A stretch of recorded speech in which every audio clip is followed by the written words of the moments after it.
This is real brioche bread, made with eggs and butter. If you truly love brioche, this one might be your favorite, because the method matters just as much as the ingredients.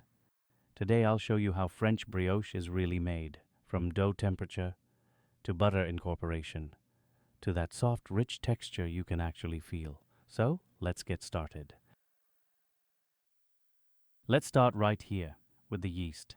I'm using active dry yeast, so this step matters. Now, into a bowl, add lukewarm milk, not hot, just warm to the touch.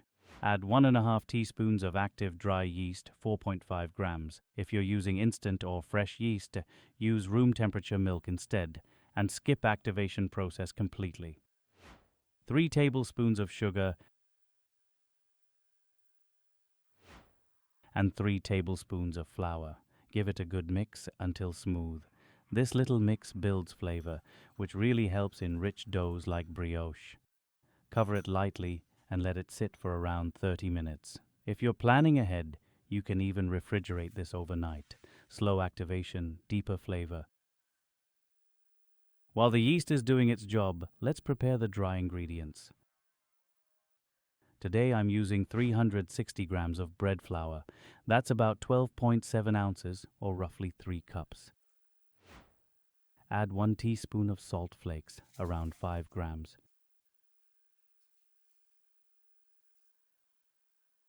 Mix it well and set it aside for now.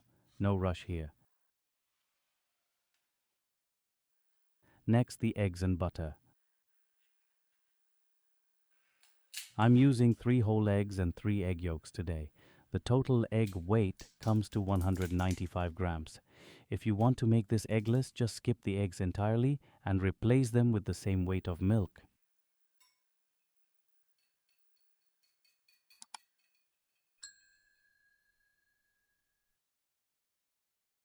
Now for the butter, because brioche means butter, I'm using plenty of butter. Total 200 grams. Cut into small cubes and left at room temperature until soft. That's important for proper dough structure later. Now let's go back and check the yeast. Look at this.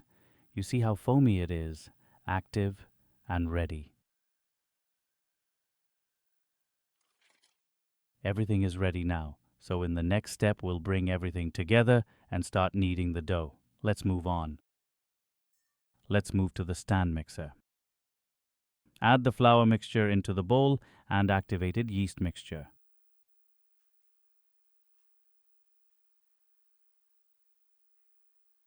Start kneading on low speed, speed 1 or 2.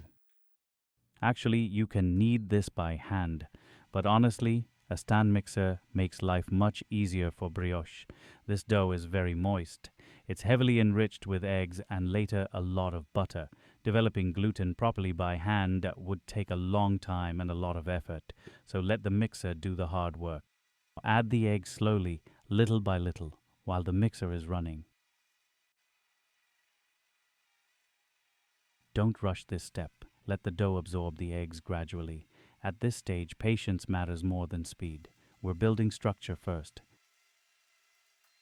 Stop the mixer occasionally and scrape down the sides of the bowl. This helps everything knead evenly. You might be wondering why we're not adding butter yet. That's intentional. Brioche is an enriched dough made with eggs and butter, but butter goes in after the gluten is developed. If you add butter too early, it coats the flour and prevents proper gluten formation. So first, structure, then richness.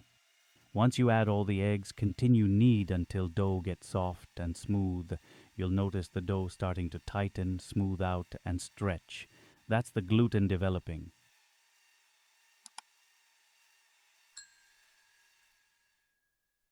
After about 15 minutes, take a look at the dough.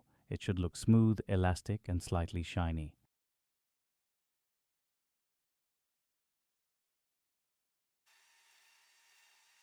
So we go back to the mixer. Now comes the butter. Add the softened butter gradually, a few pieces at a time. Never all at once. Let each addition fully incorporate before adding more. If butter is added too quickly, it won't emulsify into the dough. You'll end up with a greasy, broken texture. If the dough starts sticking to the bowl or looks messy, stop the mixer, scrape down the sides, and continue. Once all the butter is in, knead for just 4 to 5 more minutes. That's enough. Now check the temperature. If the dough feels warm, especially in summer, don't push it further. Warm dough and butter don't get along very well. At this point, my dough temperature is around 25 degrees Celsius, so I'm placing it in the fridge for 30 minutes to cool it down.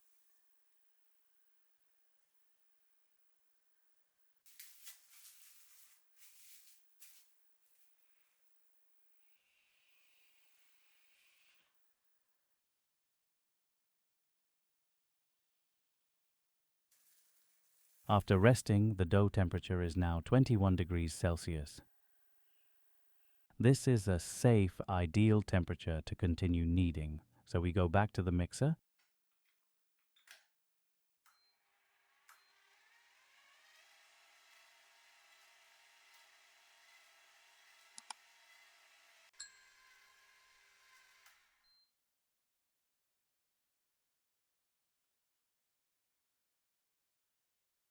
Now the dough is ready.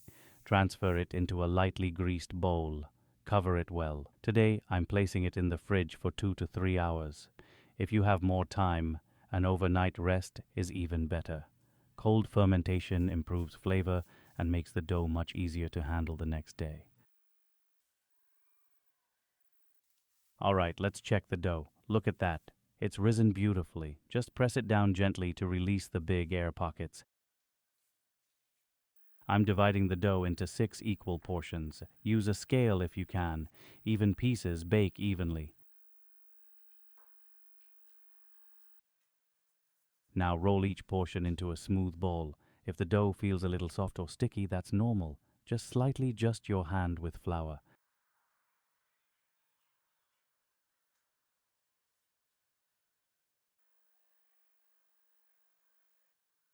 Now, place the balls side by side in a greased bread pan. Cover the pan and let it proof again. In summer, this can be as quick as 45 minutes. In winter, it can take up to 2 hours. Don't rush this step. A properly proofed brioche gives you that cloud-soft texture. While it's proofing, let's get ready. Preheat your oven to 170 degrees Celsius and make egg wash. Crack 1 egg and use only the yolk. Add some milk and whisk well. Milk in the egg wash gives a softer, more even golden color. If you want a darker, shinier finish, use only yolk, no milk. Once the dough is proofed, brush the tops very gently, light pressure only. If you press too hard, you'll deflate that beautiful rise. Now, into the oven. Bake for 30 minutes. Halfway through, check the color. If it's browning too fast, cover the top loosely with foil. This keeps the crust from getting too dark while the inside finishes baking. Once it's baked, don't slice yet. Let the loaf rest in the pan for 10 minutes. Then transfer it to a wire rack and cool for at least 1 hour. Let's discuss with best tips. First, if the dough feels very soft, don't worry. Brioche dough is meant to be soft and a bit sticky. Second one, use softened butter, not melted.